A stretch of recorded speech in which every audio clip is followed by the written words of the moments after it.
क्या आपने कभी सोचा है कि चंद्रयान 3 का छोटा सा रोवर प्रज्ञान चांद की सतह पर खुद कैसे चला? क्या उसमें सच में कोई दिमाग था?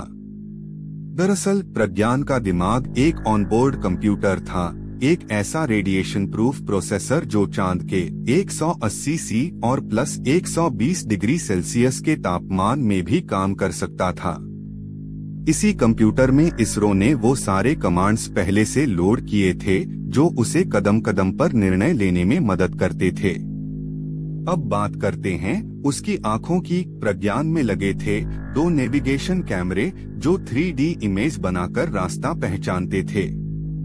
अगर सामने कोई पत्थर या गड्ढा दिखता तो वो तुरंत रुक जाता और नया रास्ता खोजता, बिल्कुल वैसे जैसे इंसान चलते समय फोकस करता है।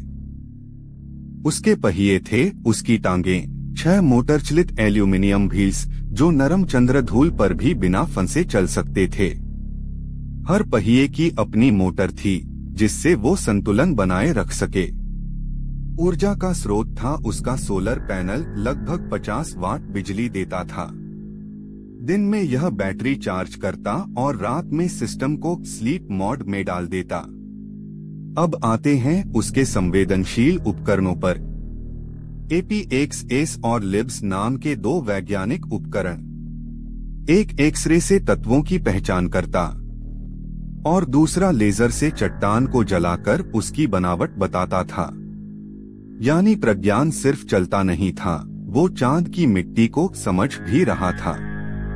सारा डेटा वो खुद पृथ्वी पर नहीं भेजता था, वो पहले विक्रम लैंडर को भेजता और फिर लैंडर उसे इसरो तक पहुंचाता।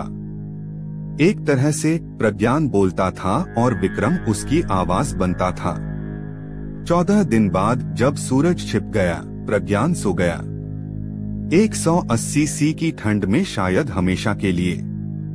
लेकिन उसके छोटे से दिमाग ने इतिहास रच दिया, क्योंकि पहली बार दुनिया के किसी देश ने चांद के दक्षिणी ध्रुव पर रोवर चलाया था।